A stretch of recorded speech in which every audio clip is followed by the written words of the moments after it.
Hi everyone, welcome to my mini vlog. Long videos ಮಾಡೋದಕ್ಕೆ ಸ್ವಲ್ಪ time ಸಾಕಾಗ್ತಾ ಇಲ್ಲ. Videos ಮಾಡಿದ್ರೆ ಎಡಿಟ್ ಮಾಡ್ಕೊಳ್ಳೋದಕ್ಕೆ ತುಂಬಾನೇ ಟೈಮ್ ತಗೊಳ್ತಾ ಇದೆ. ಹಾಗಾಗಿ ಮಿನಿ ವ್ಲಾಗ್ ಆದ್ರೂ ಶೇರ್ ಮಾಡ್ಕೊಳ್ಳೋಣ ಅಂತೇಳಿ ವಿಡಿಯೋಸ್ನ ಮಾಡ್ಕೊಳ್ತಾ ಇದ್ದೀನಿ. ಇದು ನಿನ್ನೆ ಸೋಮವಾರದ ವ್ಲಾಗು. ಇವಾಗ ಚಳಿ ಇರೋ ಕಾರಣ ಏನಾದ್ರೂ ಬಿಸಿ ಬಿಸಿ ಕುಡಿಬೇಕು ಅನ್ನಿಸ್ತಿರುತ್ತೆ ಎದ್ ಕೂಡ್ಲೆ. ಹಾಗಾಗಿ ಒಂದು ಡಿಟಾಕ್ಸ್ ಟೀನ ಮಾಡ್ಕೊಂಡಿದ್ದೆ. ಹಾಗೆ ಇವತ್ತಿನ ಬ್ರೇಕ್ಫಾಸ್ಟ್ಗೆ ಕ್ಯಾರೆಟ್ ರೈಸ್ ನ ಮಾಡ್ಕೊಳ್ಳೋಣ ಅಂತ ಹೇಳ್ಬಿಟ್ಟು ಒಂದ್ ಕಡೆ ವೈಟ್ ರೈಸ್ ಇಟ್ಟು ಇನ್ನೊಂದ್ ಕಡೆ ಇದೆಲ್ಲವನ್ನು ರೆಡಿ ಮಾಡ್ಕೊಳ್ತಾ ಇದ್ದೀನಿ. ಇದನ್ನ ನಾವು ಚಿತ್ರಾನ್ನ ಹೇಗ್ ಮಾಡ್ತೀವೋ ಅದೇ ರೀತಿ ಎಲ್ಲಾನು ಹಾಕಿ ಫ್ರೈ ಮಾಡ್ಕೊಂಡ್ರೆ ಕ್ಯಾರೆಟ್ ರೈಸ್ ರೆಡಿನೇ ಆಗೋಗುತ್ತೆ.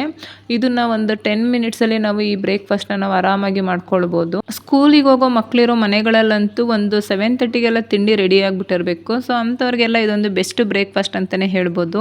ಇದನ್ನೇ ಲಂಚ್ ಬಾಕ್ಸ್ ಕೂಡ ಪ್ಯಾಕ್ ಮಾಡಿಬಿಟ್ಟು ಇದ್ರ ಜೊತೆ ಶಾರ್ಟ್ ಬ್ರೇಕ್ ಅಂತೇಳಿ ಸ್ವೀಟ್ ಕಾರ್ನ್ ಸಲಾಡ್ನು ಕೂಡ ಮಾಡಿದ್ದೆ. ಅದನ್ನು ಕೂಡ ಲಂಚ್ ಬಾಕ್ಸಿಗೆ ಪ್ಯಾಕ್ ಮಾಡಿ ನಮಗೆ ಅಂತೇಳಿ ಒಂದು ಮಿಲೆಟ್ಸ್ ಮಾಲ್ಟ್ನ ಮಾಡಿಕೊಂಡು ಒಂದು 1/2 ಬೌಲ್ ಸ್ವೀಟ್ ಕಾರ್ನ್ ಸಲಾಡಲ್ಲಿ ನಮ್ಮ ಬ್ರೇಕ್ಫಾಸ್ಟ್ನ ನಾವು ಇವತ್ತು ಮುಗಿಸಿದ್ವಿ.